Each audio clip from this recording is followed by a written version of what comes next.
La pandémie neurotypique. 1. Définition.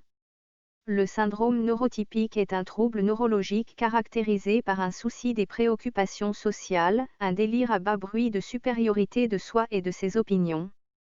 L'obsession de conformité à un modèle de référence est systématiquement présente et se manifeste par des tics de langage ou des choix vestimentaires rigides. Il touche environ 970 personnes sur 1000. Principaux symptômes. Égocentrisme. Les individus neurotypiques, NT, pensent souvent que leur expérience du monde est la seule qui soit pertinente, voire possible. Il est fréquent qu'une personne atteinte cherche à convaincre les autres malades de s'y rallier, si nécessaire par la force.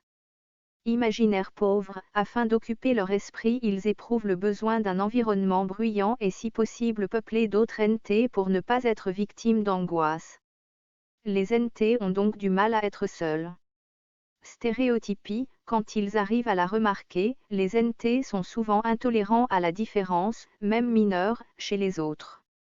Les NT ont besoin d'être confrontés à des modèles normés, faute de quoi leur comportement peut devenir agressif ou hostile. Langage. Les NT ont du mal à communiquer directement, et beaucoup recourent fréquemment au mensonge. La théorie actuelle suppose que ce trait comportemental n'est pas lié à un manque de vocabulaire mais plus à une difficulté dans les idéations, associée à une forme de limitation de l'esprit, raisonnement linéaire. Cause. Les hypothèses actuelles orientent vers une origine génétique ou épigénétique. L'imagerie médicale montre que le cerveau du neurotypique est généralement plus petit que celui d'une personne autiste mais que les zones liées au comportement social sont suractives et anormalement denses. Malgré un quotient intellectuel assez stable, 90% des NT ont un QI normal, le NT gère mal les détails fins. Traitement. Le syndrome NT ne peut pas être considéré comme une maladie au sens strict. On parlera de syndrome ou de handicap au sens de la loi de 2005. Il n'existe pas de remède connu pour le syndrome neurotypique. Les thérapies comportementales semblent avoir une efficacité relative. Adaptation. Malgré leur construction neurologique, certains NT peuvent apprendre à compenser leur handicap et interagir normalement avec des personnes autistes. Il est important de préserver un environnement adapté et de ne surtout pas isoler trop longtemps les sujets NT les uns des autres. Il semble retrouver dans les babillages et les stéréotypies une forme de ressource psychique. Les dernières études conseillent aux parents d'enfants NT de leur faire pratiquer une activité physique régulière de type sport collectif. De nombreux métiers sont spécialement aménagés pour les NT, en particulier dans les administrations et la politique. S'il faut éviter les postes à responsabilité, les professions ayant un temps de réunion conséquent est à rechercher. 2. Critères diagnostiques du syndrome neurotypique. A. Altération qualitative de la communication comme le témoignent au moins deux des éléments suivants. Personnalité paranoïde, tendance à interpréter les conversations avec autrui en rapportant tout à soi, à chercher continuellement des doubles sens. Incapacité à terminer ses phrases ou à laisser l'autre les finir.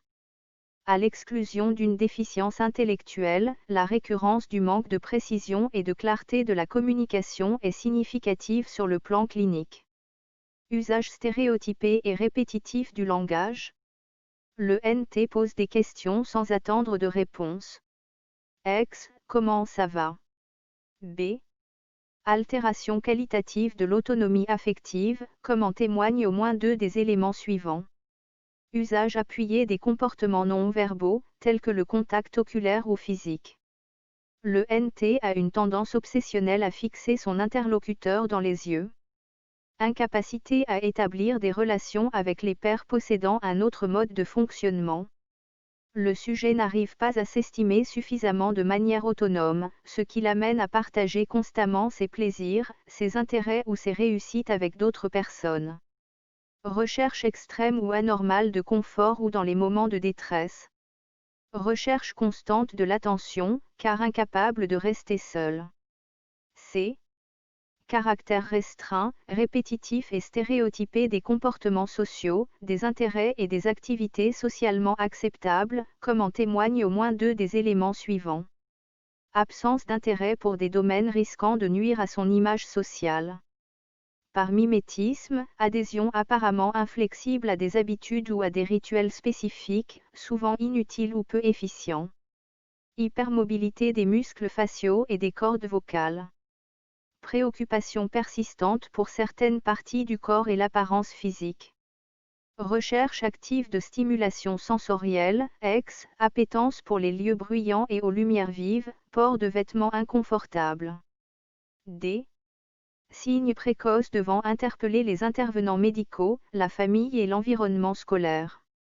Diminution au cours de l'enfance, avant 6 ans, de l'autonomie de pensée et de la curiosité pour son environnement. On observe également un apprentissage accéléré du comportement adaptatif, automatisme.